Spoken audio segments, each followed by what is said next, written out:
नमस्कार। आज हम मुंशी प्रेमचंद जी द्वारा लिखित कहानी जीवन सार को सुनने जा रहे हैं।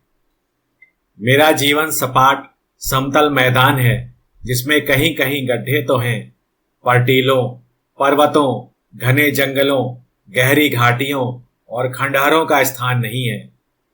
जो सज्जन पहाड़ों की सैर के शौकीन हैं उन्हें तो यहाँ निराशा ही होगी। मेरा जन्म संवत 1967 में हुआ। पिता डाक खाने में क्लर्क थे, माता मरीज। एक बड़ी बहन भी थी। उस समय पिताजी शायद 20 रुपए पाते थे। 40 रुपए तक पहुंचते पहुंचते उनकी मृत्यु हो गई। यूं वह बड़े ही विचारशील, जीवन पथ पर आंखें खोलकर चलने वाले आदमी थे, लेकिन आखिरी दिनों में एक ठोकर खा ही गए और खुद तो गिरे ही, उसी धक्के में मुझे भी गिरा दिया। 15 साल की अवस्था में उन्होंने मेरा विवाह कर दिया और विवाह करने के साल ही भर बाद परलोक सिधारे। उस समय मैं 9वें दर्जे में पढ़ता था। घर में मेरी स्त्री थी, विमाता थी और 2 बालक थे और आमदनी 1 पैसे की नहीं। घर में जो कुछ लेई पूंजी थी वह पिताजी की 6 महीने की बीमारी और क्रियाकर्म में खर्च हो चुकी थी, और मुझे अरमान था वकील बनने का और एमए पास करने का। नौकरी उस जमाने में भी इतनी ही दुष्प्राप्य थी जितनी अब है। दौड़ धूप करके शायद 10-12 की कोई जगह पा जाता, पर यहाँ तो आगे पढ़ने की धुन थी। पाँव में लोहे की नहीं, अष्टधातु की बेड़ियां थीं और मैं चढ़ना चाहता था पहाड़ पर। पाँव में जूते न थे, देह पर साबित कपड़े न थे, महंगी अलग 10 सेर के जौ थे। स्कूल से 3:30 बजे छुट्टी मिलती थी। काशी के क्वींस कॉलेज में पढ़ता था।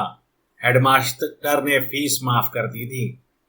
इम्तहान सिर पर था और मैं बांस के फाटक पर एक लड़के को पढ़ाने जाता था। जाड़े के दिन थे, 4 बजे पहुंचता था, पढ़ाकर 6 बजे छुट्टी पाता। वहां से मेरा घर देहात में 5 मील पर था। तेज चलने पर भी 8 बजे से पहले घर न पहुंच सकता, और प्रातःकाल 8 ही बजे फिर घर से चलना पड़ता था। कभी वक्त पर स्कूल न पहुंचता। रात को भोजन करके कुप्पी के सामने पढ़ने बैठता और न जाने कब सो जाता। फिर भी हिम्मत बांधे हुए था। मैट्रिकुलेशन तो किसी तरह पास हो गया, पर आया 2nd डिवीजन में और क्वींस कॉलेज में भर्ती होने की आशा न रही। फीस केवल अव्वल दर्जे वालों की ही मुआफ हो सकती थी।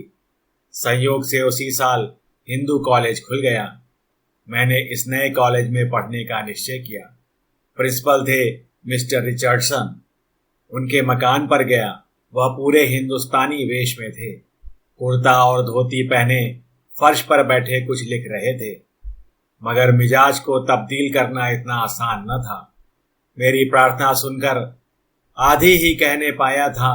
बोले कि घर में कॉलेज की बातचीत नहीं करता, कॉलेज में आओ। खैर कॉलेज में गया। मुलाकात हुई, पर निराशाजनक। फीस मुआफ न हो सकती थी। अब क्या करूं? अगर प्रतिष्ठित सिफारिशें ला सकता तो शायद मेरी प्रार्थना पर कुछ विचार होता, लेकिन देहाती युवक को शहर में जानता ही कौन था। रोज घर से चलता कि कहीं से सिफारिश लाऊं, पर 12 मील की मंजिल मारकर शाम को घर लौट आता। किससे कहूं? कोई अपना पुश्तर न था। कई दिनों के बाद एक सिफारिश मिली। एक ठाकुर इंद्र नारायण सिंह हिंदू कॉलेज की प्रबंध कारिणी सभा में थे। उनसे जाकर रोया। उन्हें मुझ पर दया आ गई। सिफारिशी चिट्ठी दे दी। उस समय मेरे आनंद की सीमा न रही। खुश होता हुआ घर आया। दूसरे दिन प्रिंसिपल से मिलने का इरादा था, लेकिन घर पहुंचते ही मुझे ज्वर आ गया और 2 सप्ताह से पहले न हिला। नीम का काढ़ा पीते पीते नाक में दम आ गया। एक दिन द्वार पर बैठा था कि मेरे पुरोहित जी आ गए। मेरी दशा देखकर समाचार पूछा और तुरंत खेतों में जाकर एक जड़ खोद लाए और उसे धोकर 7 दाने काली मिर्च के साथ पिसवा कर मुझे पिला दिया। उसने जादू सा असर किया। ज्वर चढ़ने में घंटे ही भर की देर थी। इस औषध ने मानो जाकर उसका गला ही दबा दिया। मैंने पंडित जी से बार बार उस जड़ी का नाम पूछा, पर उन्होंने न बताया। कहा नाम बता देने से उसका असर जाता रहेगा। 1 महीने बाद मैं फिर मिस्टर रिचर्डसन से मिला और सिफारिशी चिट्ठी दिखाई। प्रिंसिपल ने मेरी तरफ तीव्र नेत्रों से देखकर पूछा, इतने दिनों कहाँ थे? बीमार हो गया था। क्या बीमारी थी? मैं इस प्रश्न के लिए तैयार न था। अगर ज्वर बताता हूं तो शायद साहब मुझे झूठा समझे। ज्वर मेरी समझ में हल्की सी चीज थी जिसके लिए इतनी लंबी गैर हाजिरी अनावश्यक थी। ऐसी कोई बीमारी बतानी चाहिए जो अपनी कष्ट साध्यता के कारण दया को भी उभारे। उस वक्त मुझे और किसी बीमारी का नाम याद न आया। ठाकुर इंद्र नारायण से जब मैं सिफारिश के लिए मिला था तो उन्होंने अपने दिल की धड़कन की बीमारी की चर्चा की थी। वह शब्द मुझे याद आ गया। मैंने कहा, पैल्पिटेशन ऑफ हार्ट सर। साहब ने विस्मित होकर मेरी ओर देखा और कहा, अब तुम बिल्कुल अच्छे हो? जी हाँ। अच्छा, प्रवेश पत्र भर कर लाओ। मैं समझा बेड़ा पार हुआ। फॉर्म लिया, खाना पूरी की और पेश कर दिया। साहब उस समय कोई क्लास ले रहे थे। 3 बजे मुझे फॉर्म वापस मिला। उस पर लिखा था, इसकी योग्यता की जांच की जाए। यह नई समस्या उपस्थित हुई। मेरा दिल बैठ गया। अंग्रेजी के सिवा और किसी विषय में पास होने की मुझे आशा न थी और बीज गणित और रेखा गणित से तो रूह कांपती थी। जो कुछ याद था वह भी भूल भाल गया था, लेकिन दूसरा उपाय ही क्या था? भाग्य का भरोसा करके क्लास में गया और अपना फॉर्म दिखाया। प्रोफेसर साहब बंगाली थे, अंग्रेजी पढ़ा रहे थे। वाशिंगटन इरविन का रिविवान वकील था। मैं पीछे की कतार में जाकर बैठ गया और 2 ही 4 मिनट में मुझे ज्ञात हो गया कि प्रोफेसर साहब अपने विषय के ज्ञाता हैं। घंटा समाप्त होने पर उन्होंने आज के पाठ पर मुझसे कई प्रश्न किए और फॉर्म पर संतोषजनक लिख दिया। दूसरा घंटा बीज गणित का था। इसके प्रोफेसर भी बंगाली थे। मैंने अपना फॉर्म दिखाया। नई संस्थाओं में प्रायः वही छात्र आते हैं जिन्हें कहीं जगह नहीं मिलती। यहाँ भी यही हाल था। क्लासों में अयोग्य छात्र भरे हुए थे। पहले रेले में जो आया वह भर्ती हो गया। भूख में साग पात सभी रुचिकर होता है। अब पेट भर गया था। छात्र चुन चुन कर लिए जाते थे। इन प्रोफेसर साहब ने गणित में मेरी परीक्षा ली और मैं फेल हो गया। फॉर्म पर गणित के खाने में असंतोषजनक लिखा गया। मैं इतना हताश हुआ कि फॉर्म लेकर फिर प्रिंसिपल के पास न गया, सीधा घर चला आया। गणित मेरे लिए गौरी शंकर की चोटी थी, कभी उस पर न चढ़ सका। इंटरमीडिएट में 2 बार गणित में फेल हुआ और निराश होकर इम्तिहान देना छोड़ दिया। 10-12 साल के बाद जब गणित की परीक्षा में अख्तियारी हो गई तब मैंने दूसरे विषय लेकर उसे आसानी से पास कर दिया। उस समय तक यूनिवर्सिटी के इस नियम ने कितने युवकों की आकांक्षाओं का खून किया, कौन कह सकता है। खैर, मैं निराश होकर घर तो लौट आया, लेकिन पढ़ने की लालसा अभी तक बनी हुई थी। घर बैठकर क्या करता? किसी तरह गणित को सुधारूं और कॉलेज में भर्ती हो जाऊं, यही धुन थी। इसके लिए शहर में रहना जरूरी था। संयोग से एक वकील साहब के लड़कों को पढ़ाने का काम मिल गया। 5 रुपए वेतन ठहरा। मैंने 2 रुपए में अपना गुजर करके 3 रुपए घर पर देने का निश्चय किया। वकील साहब के अस्तबल के ऊपर एक छोटी सी कच्ची कोठरी थी। उसी में रहने की आज्ञा ले ली। एक टाट का टुकड़ा बिछा दिया। बाजार से एक छोटा सा लैंप लाया और शहर में रहने लगा। घर के कुछ बर्तन भी ले आया। एक वक्त खिचड़ी पका लेता और बर्तन धो मांझ कर लाइब्रेरी चला जाता। गणित तो बहाना था, उपन्यास आदि पढ़ा करता। पंडित रतन नाथ दर का फसानाए आजाद उन्हीं दिनों पढ़ा। चंद्रकांता संतति भी पढ़ी। बंकिम बाबू के उर्दू अनुवाद जितने पुस्तकालय में मिले सब पढ़ डाले। जिन वकील साहब के लड़कों को पढ़ाता था उनके साले मेरे साथ मैट्रिकुलेशन में पढ़ते थे। उन्हीं की सिफारिश से मुझे यह पद मिला था। उनसे दोस्ती थी, इसलिए जब जरूरत होती पैसे उधार ले लिया करता था। वेतन मिलने पर हिसाब हो जाता था। कभी 2 रुपए हाथ आते कभी 3। जिस दिन वेतन के 2-3 रुपए मिलते, मेरा संयम हाथ से निकल जाता। प्यासी तृष्णा हलवाई की दुकान की ओर खींच ले जाती। 2-3 आने पैसे खाकर ही उठता। उसी दिन घर जाता और 2-2.5 रुपए दे आता। दूसरे दिन से फिर उधार लेना शुरू कर देता, लेकिन कभी कभी उधार मांगने में भी संकोच होता और दिन का दिन निहार व्रत रखना पड़ जाता। इस तरह 4-5 महीने बीते। इस बीच एक बजाज से 2-2.5 रुपए के कपड़े लिए थे। रोज उधर से निकलता था। उसे मुझ पर विश्वास हो गया था। जब 1-2 महीने निकल गए और मैं रुपये न चुका सका, तो मैंने उधर से निकलना ही छोड़ दिया। चक्कर देकर निकल जाता। 3 साल के बाद उसके रुपए अदा कर सका। उसी जमाने में शहर का एक बेलदार मुझसे हिंदी पढ़ने आया करता था। वकील साहब के पिछवाड़े उसका मकान था। जान लो भैया उसका शकुन तकिया था। हम लोग उसे जान लो भैया ही कहते थे। एक बार मैंने उससे भी 8 आने पैसे उधार लिए थे। वह पैसे उसने मुझसे मेरे घर गांव में जाकर 5 साल बाद वसूल किए। मेरी अब भी पढ़ने की इच्छा थी, लेकिन दिन दिन निराश होता जाता था। जी चाहता था कहीं नौकरी कर लूं, पर नौकरी कैसे मिलती है और कहाँ मिलती है यह न जानता था। जाड़ों के दिन थे, पास एक कौड़ी न थी। 2 दिन एक एक पैसे का चपेना खाकर काटे थे। मेरे महाजन ने उधार देने से इनकार कर दिया था, या संकोचवश मैं उससे मांग न सका था। चिराग जल चुके थे। मैं एक बुक सेलर की दुकान पर एक किताब बेचने गया था। चक्रवर्ती गणित की कुंजी थी। 2 साल हुए खरीदी थी।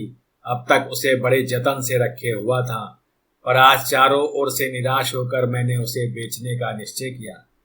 किताब 2 रुपए की थी, लेकिन एक पर सौदा ठीक हुआ। मैं रुपया लेकर दुकान से उतरा ही था कि एक बड़ी बड़ी मूंछों वाले सौम्य पुरुष ने, जो उस दुकान पर बैठे हुए थे, मुझसे पूछा, तुम कहाँ पढ़ते हो? मैंने कहा, पढ़ता तो कहीं नहीं हूँ, पर आशा करता हूँ कि कहीं नाम लिखा लूँगा। मैट्रिकुलेशन पास हो? जी हाँ। नौकरी करने की इच्छा तो नहीं है? नौकरी कहीं मिलती ही नहीं। वह सज्जन एक छोटे से स्कूल के हेडमास्टर थे। इन्हें एक सरकारी अध्यापक की जरूरत थी। 18 रुपए वेतन था। मैंने स्वीकार कर लिया। 18 रुपए उस जमाने मेरी निराशा व्यथित कल्पना की ऊंची से ऊंची उड़ान से भी ऊपर थे। मैं दूसरे दिन हेडमास्टर साहब से मिलने का वादा करके चला तो पांव जमीन पर न पड़ते थे। सन 1899 की बात है। परिस्थितियों का सामना करने को तैयार था और गणित में अटक न जाता तो अवश्य आगे जाता। पर सबसे कठिन परिस्थिति यूनिवर्सिटी की मनोविज्ञान शून्यता थी, जो उस समय और उसके कई साल बाद तक उस डाकू का सा व्यवहार करती थी, जो बड़े छोटे सभी को एक ही खाट पर सुलाता है। मैंने पहले पहल 1907 में गल्पें लिखनी शुरू की। डॉक्टर रविंद्रनाथ की कई गल्पें मैंने अंग्रेजी में पढ़ी थी और उनका उर्दू अनुवाद उर्दू पत्रिकाओं में छपवाया था। उपन्यास तो मैंने 1901 से ही लिखना शुरू किया। मेरा एक उपन्यास 1902 में निकला और दूसरा 1904 में, लेकिन गल्प 1907 से पहले मैंने एक भी न लिखी। मेरी पहली कहानी का नाम था संसार का सबसे अनमोल रत्न। वह 1907 में ज़माना में छपी। उसके बाद मैंने 4-5 कहानियां लिखी। 5 कहानियों का संग्रह सोजे वतन के नाम से 1909 में छपा। उस समय बंग भंग का आंदोलन हो रहा था। कांग्रेस में गर्म दल की सृष्टि हो चुकी थी। इन 5 कहानियों में स्वदेश प्रेम की महिमा गाई गई थी। उस वक्त मैं शिक्षा विभाग में सब डिप्टी इंस्पेक्टर था और हमीरपुर जिले में तैनात था। पुस्तक को छपे 6 महीने हो चुके थे। एक दिन मैं रात को अपनी रावटी में बैठा हुआ था कि मेरे नाम जिलाधीश का परवाना पहुंचा कि मुझसे तुरंत मिलो। जाड़े के दिन थे, साहब दौरे पर थे। मैंने बैलगाड़ी जुतवाई और रातों रात 30-40 मील तय करके दूसरे दिन साहब से मिला। साहब के सामने सोजे वतन की एक प्रति रखी हुई थी। मेरा माथा ठनका। उस वक्त मैं नवाब राय के नाम से लिखा करता था। मुझे इसका कुछ कुछ पता मिल चुका था कि खुफिया पुलिस इस किताब के लेखक की खोज में है। समझ गया उन लोगों ने मुझे खोज निकाला और इसी की जवाबदेही करने के लिए मुझे बुलाया गया है। साहब ने मुझसे पूछा, यह पुस्तक तुमने लिखी है? मैंने स्वीकार किया। साहब ने मुझसे एक एक कहानी का आशय पूछा और अंत में बिगड़ कर बोले, तुम्हारी कहानियों में सिडिशन भरा हुआ है। अपने भाग्य के बखानों की अंग्रेजी अमलदारी में हो। मुगलों का राज्य होता तो तुम्हारे दोनों हाथ काट लिए जाते। तुम्हारी कहानियां एकांगी हैं। तुमने अंग्रेजी सरकार की तौहीन की है। फैला यह हुआ है कि मैं सोजे वतन की सारी प्रतियां सरकार के हवाले कर दूं और साहब की अनुमति के बिना कभी कुछ ना लिखूं। मैंने समझा चलो सस्ते छूटे। 1000 प्रतियां छपी थीं। अभी मुश्किल से 300 बिकी थीं। 700 प्रतियां मैंने जमाना कार्यालय से मंगवाकर साहब की सेवा में अर्पण कर दी। मैंने समझा था बला टल गई, किंतु अधिकारियों को इतनी आसानी से संतोष न हो सका। मुझे बाद को मालूम हुआ कि साहब ने इस विषय में जिले के अन्य कर्मचारियों से परामर्श किया। सुपरिंटेंडेंट पुलिस, 2 डिप्टी कलेक्टर और डिप्टी इंस्पेक्टर जिनका मैं मातहत था, मेरी तकदीर का फैसला करने बैठे। एक डिप्टी कलेक्टर साहब ने गल्पों से उद्धरण निकालकर सिद्ध किया कि इनमें आदि से अंत तक सिडिशन के सिवा और कुछ नहीं है, और सिडिशन भी साधारण नहीं बल्कि संक्रामक। पुलिस के देवता ने कहा, ऐसे खतरनाक आदमी को जरूर सख्त सजा देनी चाहिए। डिप्टी इंस्पेक्टर साहब मुझसे बहुत स्नेह करते थे। इस भय से कि कहीं मामला तूल न पकड़ ले, उन्होंने यह प्रस्ताव किया कि वह मित्र भाव से मेरे राजनीतिक विचारों की थाह लें और उस कमेटी में रिपोर्ट पेश करें। उनका विचार था कि मुझे समझा दें और रिपोर्ट में लिख दें कि लेखक केवल कलम का उग्र है और राजनीतिक आंदोलन से उसका कोई संबंध नहीं है। कमेटी ने उनके प्रस्ताव को स्वीकार किया। हालांकि पुलिस के देवता उस वक्त भी पैतरे बदलते रहे। सहसा कलेक्टर साहब ने डिप्टी इंस्पेक्टर से पूछा, आपको आशा है कि वह आपसे अपने दिल की बातें कह देगा? आप मित्र बनकर उसका भेद लेना चाहते हैं, यह तो मुखबिरी है। मैं इसे कमीनापन समझता हूँ। डिप्टी साहब अप्रतिभा होकर हकलाते हुए बोले, मैं तो हुजूर के हुक्म। साहब ने बात काटी नहीं, यह मेरा हुक्म नहीं है। मैं ऐसा हुक्म नहीं देना चाहता। अगर पुस्तक के लेखक का सिडिशन साबित हो सके तो खुली अदालत में मुकदमा चलाइए, नहीं धमकी देकर छोड़ दीजिए। मुंह में राम बगल में छुरी मुझे पसंद नहीं। जब यह वृत्तांत डिप्टी इंस्पेक्टर साहब ने कई दिन पीछे खुद मुझसे कहा तो मैंने पूछा, क्या आप सचमुच मेरी मुखबरी करते? वह हंसकर बोले, असंभव। कोई लाख रुपए भी देता तो न करता। मैं तो केवल अदालती कार्रवाई रोकना चाहता था और वह रुक गई। मुकदमा अदालत में जाता तो सजा हो जाना यकीनी था। यहाँ आपकी पैरवी करने वाला भी कोई न मिलता, मगर साहब हैं शरीफ आदमी। मैंने स्वीकार किया, बहुत ही शरीफ। मैं हमीरपुर में ही था और मुझे पेचिश की शिकायत पैदा हो गई। गर्मी के दिनों में देहातों में कोई हरी तरकारी मिलती न थी। एक बार कई दिन तक लगातार सूखी घुइयां खानी पड़ी। जो मैं घुइयों को बिच्छू समझता हूँ और तब भी समझता था, लेकिन न जाने क्यों कर यह धारणा मन में हो गई कि अजवाइन से घुइयां का बादीपन जाता रहता है। खूब अजवाइन खा लिया करता। 10-12 दिन तक किसी तरह का कष्ट न हुआ। मैंने समझा शायद बुंदेलखंड की पहाड़ी जलवायु ने मेरा दुर्बल पाचन शक्ति को तीव्र कर दिया। लेकिन एक दिन पेट में दर्द हुआ और सारे दिन मैं मछली की भांति तड़पता रहा। फकियां लगाई मगर दर्द न कम हुआ। दूसरे दिन से पेचिश हो गई। मल के साथ आंव आने लगा, लेकिन दर्द जाता रहा। 1 महीना बीत चुका था। मैं एक कस्बे में पहुंचा तो वहां के थानेदार साहब ने मुझसे थाने में ही ठहरने और भोजन करने का आग्रह किया। कई दिन से मूंग की दाल खाते और पथ्य करते करते ऊब गया था। सोचा क्या हरज है, आज यहीं ठहरो, भोजन तो स्वादिष्ट मिलेगा। थाने में ही अड्डा जमा दिया। दारोगा जी ने जमीकंद का सालन पकवाया, पकौड़ियाँ, दही बड़े, पुलाव मैंने एहतियात से खाया। जमीकंद तो मैंने केवल 2 फांके खाई, लेकिन खा पी कर जब थाने के सामने दारोगा जी के फौज के बंगले में लेटा तो 2-2.5 घंटे के बाद पेट में फिर दर्द होने लगा। सारी रात और अगले दिन कराहता रहा। सोडे की 2 बोतल पीने के बाद के हुई तो जाकर चैन मिला। मुझे विश्वास हो गया ये जमीकंद की कारस्तानी है। भुइयां से पहले मेरी कट्टी हो चुकी थी, आज जमीकंद से भी बैर हो गया।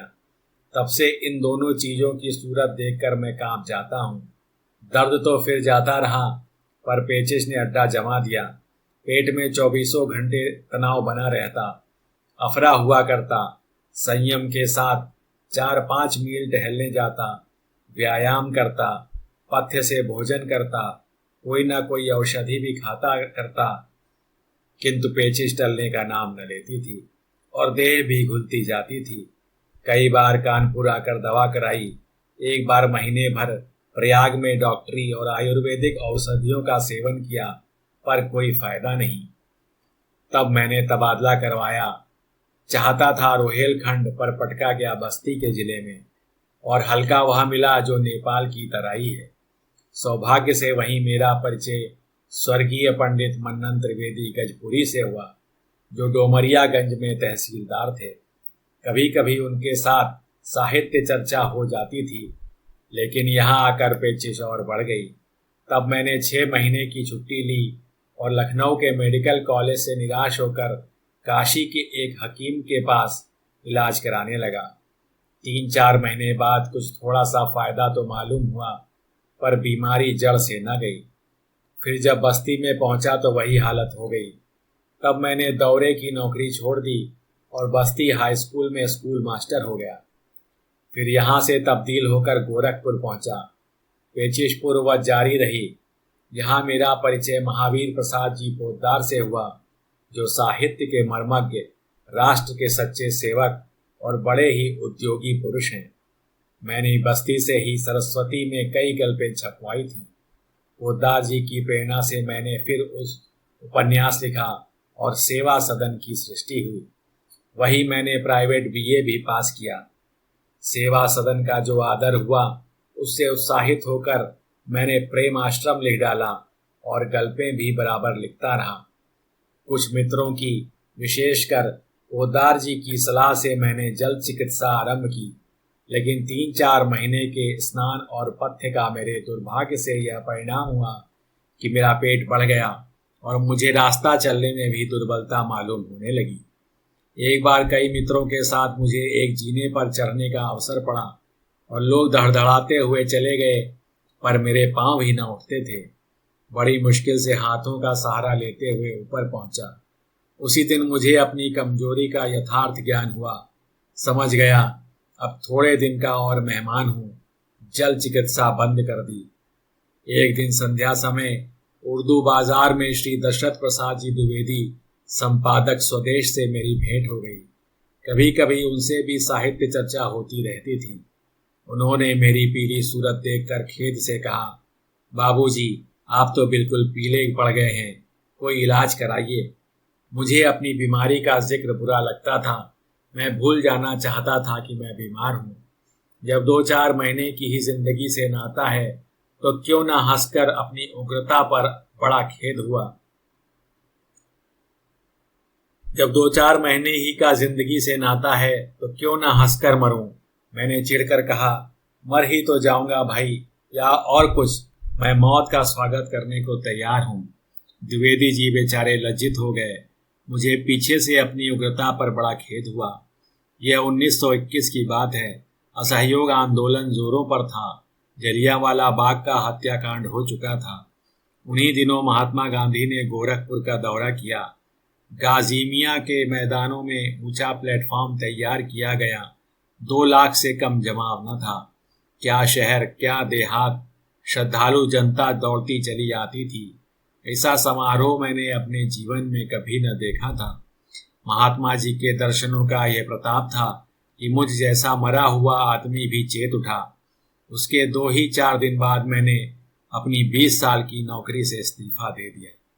अब देहात में चलकर कुछ प्रचार करने की इच्छा हुई। पोद्दार जी का देहात में एक मकान था। हम और वह दोनों वहां चले गए और चरखे बनवाने लगे। वहां जाने के एक ही सप्ताह बाद मेरी पेचिश कम होने लगी, यहाँ तक कि 1 महीने के अंदर मल के साथ आना बंद हो गया। फिर मैं काशी चला आया और अपने देहात में बैठकर कुछ प्रचार, कुछ साहित्य सेवा में जीवन को सार्थक करने लगा। गुलामी से मुक्त होते ही मैं 9 साल के जीर्ण रोग से मुक्त हो गया। इस अनुभव ने मुझे कट्टर भाग्यवादी बना दिया है। अब मेरा दृढ़ विश्वास है, भगवान की जो इच्छा होती है वही होता है, और मनुष्य का उद्योग भी इच्छा के बिना सफल नहीं होता।